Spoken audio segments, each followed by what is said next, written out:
Hi guys, glad to have you with me today. If you're into full coverage makeup, I think you're going to be very interested in this video because it is all about a couple of new products that are very full coverage. I have been putting them to the test here recently and I have personally had very good results with them. I'm talking about the Urban Decay All-Nighter Liquid Foundation and also Tarte's Shape Tape Concealer. So I've heard some hype about Tarte's Shape Tape, lots of people enjoying it, and I gotta say it's working really well for me also. The interesting thing about this foundation would be the coverage level is right up there with the highest coverage foundation I own, which would be the Estee Lauder Double Wear Maximum Cover. If you have any questions about what this foundation is capable of, go back and watch my video about melasma from a couple years ago. Heavy discoloration on the tops of my cheeks.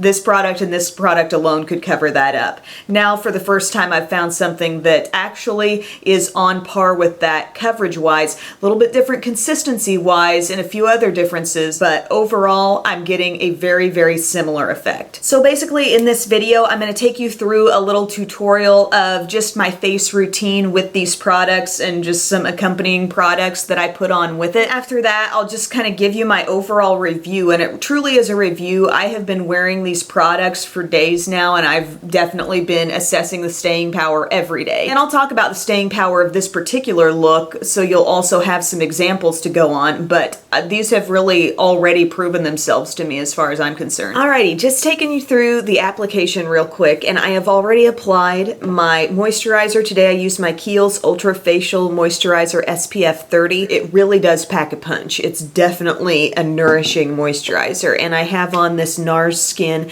Total Replenishing Eye Cream, which I've actually been using. I don't know that I've talked about it before, but I've used maybe more than half of this up by now, and it's a very nice rich eye cream. I have my CeraVe eye cream downstairs, which I also love. I think this might be just a little more heavy duty compared to that. And then on top of those steps, I used a Nourishing primer. This is the Makeup Forever Nourishing Primer, and it just adds a little something extra after those two steps, and I feel like it helps lock in the moisture a little bit better. Now normally hydration wouldn't be that much of a concern for me, but I've noticed just in the past couple of weeks my skin has gotten quite a bit more dry, which is really rare for the summer months. But I remember during my last pregnancy that came on very early, and now it's kind of just now starting, and it's coming across kind of in the same way it did before. Like I'll notice I've got kind of a dryish patch like on my forehead, which I don't feel so much right now because I'm all moisturized. Also a little bit around the chin or the mouth area, so when you're using foundations that you know can be thicker, that could potentially be drying, you really want to make sure you've covered those bases in these pre-foundation steps, and it really does make a difference in the way that foundation wears throughout the day. So all that being said, I'm starting off with my Urban Decay All-Nighter Foundation. I have this in the shade 4.5. Has a little pump style dispenser here, and I've realized I go for one full pump and just a little bit extra. Then I kind of spot this around all over my face. As you can see, the first places I dabbed the product were the places I was most concerned about. So like under eye, nose, those are the places where I want the most direct coverage from this product. And then elsewhere, I can just kind of blend it out.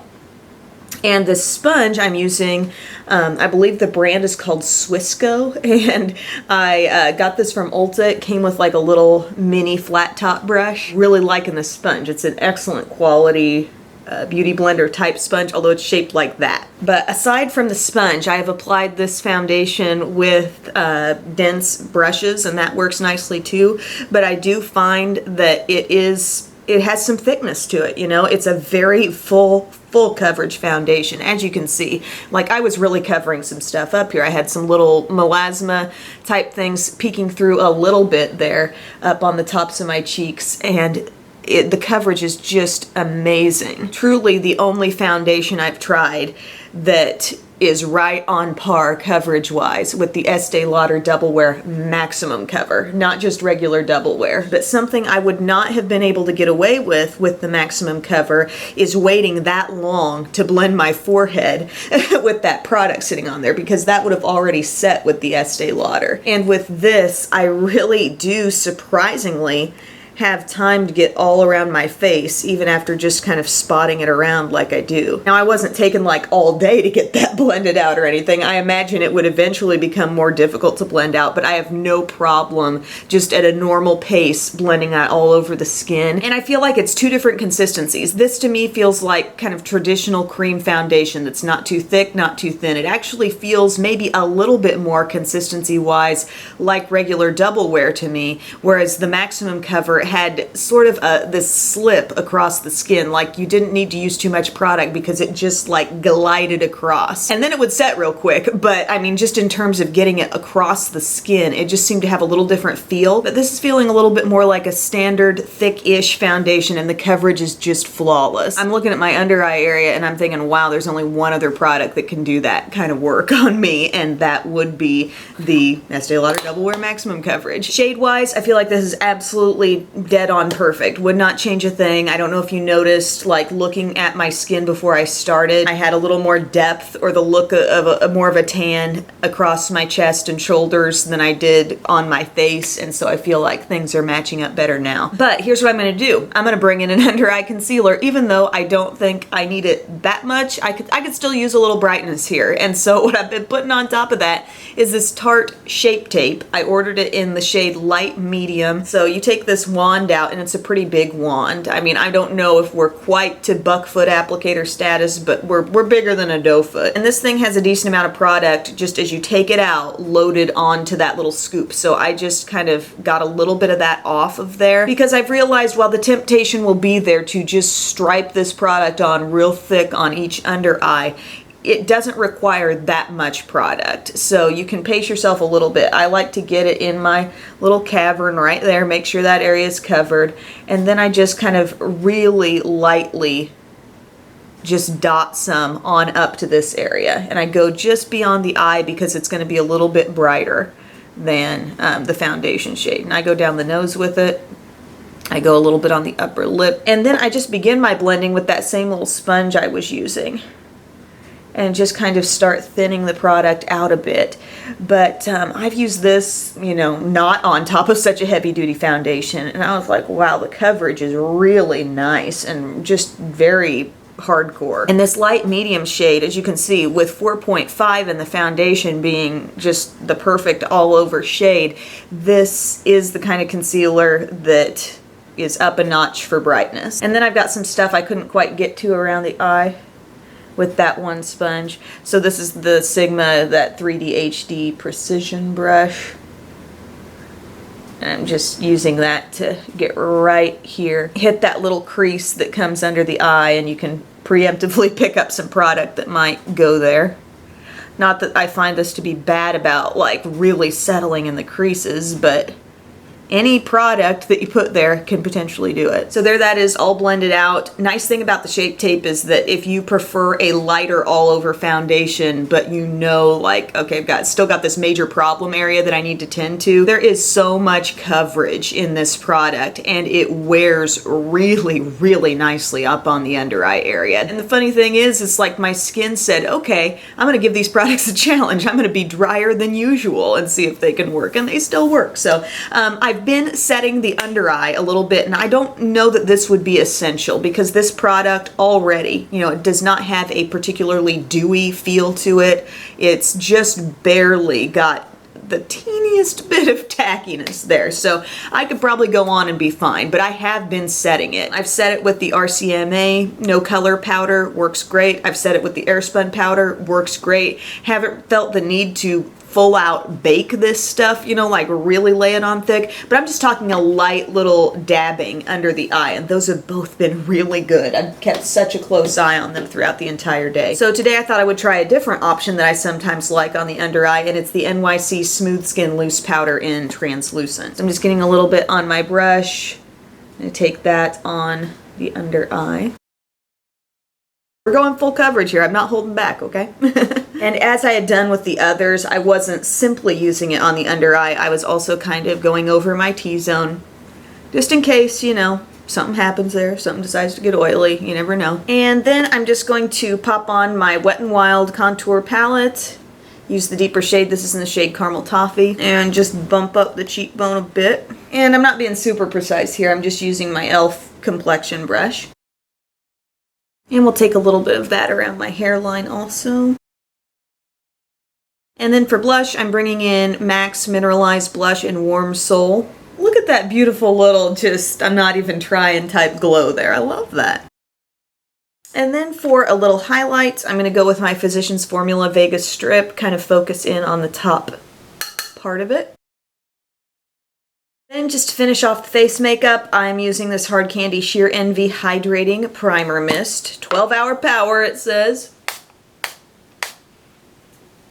Love the way that stuff sprays out. Just a few mists. So here's what everything's looking like with the full face done. On my eyes, I've got on my L'Oreal Quad in Boudoir Charm, and I just did this bronzy shade like all over the lid and into the crease, and I smudged some of that under the eye, and I did some of this lighter shade as the highlight. So it's kind of just like a very easy two shadow look there. And then on the lips, I'm wearing my Kate Moss Lasting Finish Nude Lipstick in the shade 47. So this is kind of the deeper one that I had picked up if you watched my last video on the nude lip products. Now, just giving you a little bit more of an overall review on this Urban Decay foundation. Really have enjoyed the consistency. This actually has amazing coverage on my skin. You know, it can take care of so much. And if you just wanted to use this and this alone and build up maybe over certain areas where you needed even more, like this could be adequate for a lot of people out there. As far as the overall finish on the skin, I do feel like this is a matte foundation. This one was more of like an ultra matte foundation, like absolutely as completely mattified as it gets. So this has a slightly more natural, just overall look on the skin. For staying power, they're both very strong, but if you do find yourself having dry skin or at least some dry areas that kind of show themselves as the day goes on, this one's a little bit more forgiving in that respect. And this one, it's a little harder to get away with this on dry skin because like I said, it's ultra matte. You know, the coverage is extremely full. If you do have uneven texture, sometimes it can show a little bit with this product. And this one seems to be just a little bit more like regular foundation in terms of consistency, but the coverage is completely there. Now, the Shape Tape, you know, these two are coming together for, I feel like, the ultimate full coverage look. I feel like I could get by with a lesser concealer if I wanted to with this, or maybe even no concealer at all. That being said, I've used this when the foundation hasn't done as much dirty work for me, and the coverage of this is very full on. If you're using a skin tone concealer and you're tackling areas like a discolored under eye or age spot, sunspot, melasma, you know, heavy discoloration on your skin, if you're using a skin tone concealer to tackle that, it needs to be just supremely full coverage. Otherwise, if it's not, it simply takes that discoloration, be it the caverns in here or spots, and it just lightens them up. You can still see them. That's what I see over and over again with liquidy consistency concealers that look a lot like this, but they're not as good at coverage. So that's why I'm often reaching for some sort of corrector type product that can actually color correct the problem areas. And that's not a strategy that like stopped working for me or something I don't like doing anymore, because I think products like Erase Paste, the Pixie Correction Concentrate, lots of products that have that peachy pigment to them continue to work wonderfully well. This is just a new thing that I've tried, and definitely one of the few concealers that is just, you know, light to medium, skin tone type color, and it actually covers everything. And some people might find this to be a bit easier because this is also something that could tackle the redness around your nose or blemishes elsewhere on the skin and whatever the problem area might be. So that is the advantage to using just a skin tone concealer. First time I used it, I went very heavy-handed with it, and it's not that that even ended up looking that bad on me with wear, but it definitely was a little bit more visible on the skin than it is if I just kind of dot it lightly on my under eye area and get the excess off the wand. The other really impressive sidebar to this product is the staying power, you know, and the way you can put it right up there on the under eye on areas that will tend to look crepey, will tend to look more aged than they actually are. And this is just amazing. It's like it fills or something. I'm not saying this would fill like world's deepest wrinkle, but if you've just got like little fine line or uneven texture type problems on the under eye, it seems to just really smooth it out. And when I can look at the combination of both of these products and look, 5 hours in, glance at the under eye and be like, everything looks completely smooth, it's amazing. And the other day, my friend Chelsea was over here. If you saw us on Periscope, thank you for watching. But I had my foundation and concealer duo on that day for 14 hours at the time we were periscoping. And, we took some pictures then, and I thought, wow, everything's holding up. I'm not seeing shine. I'm not feeling the dry, cakey patches, and everything seems to be looking good still. I really feel like I've been trying to catch these products at something. What is the downfall? What is the thing that they're doing wrong for me? And I just haven't found it yet. And I've been testing this out over a period of days, and I'll continue to show you how the staying power goes on this day that I'm wearing it for. Oh, you say cheese. Makeup has been on for 4.5 hours now. We just got groceries. It's the same day that I actually shot the review. I just changed my shirt and put a hat on, but everything is just looking really fresh still. I don't see any unevenness. I'm going to see if there's a big line where my hat was. Maybe it rubbed a little bit around the hat line, but overall, just the wear around my nose. It was just insanely humid out there, and I'm thinking, yeah, I'm totally happy with the way this looks. No touch-ups. Beep. How do you think my makeup looks? Good. Just a little 8-hour check-in right now, and I honestly can't see anything that's changed about this. Like, I'm looking really closely here on the under eye, and while it feels dry to the touch, it doesn't really look that dried out or anything, and the staying power seems to be really good overall. We're at about 12 hours of wear at this point, and all over the face. I really can't complain too much about the evenness. I was wearing that hat earlier, but overall everything looks pretty good. The one place I can tell things have worn down a little is I can see the redness pretty much just on this one side. Maybe I didn't quite conceal that fully enough, but things look even and good, and not even still all that dry on the under eye, so yay for that. Thank you guys so much for spending some time with me today. I hope this video cleared up maybe a few questions you might have had about those new products on the market, and I know some of us are looking for just the best, fullest coverage, and I gotta say, those are two things that really have been able to deliver for me. So thank you again, and I'll see you soon. Bye.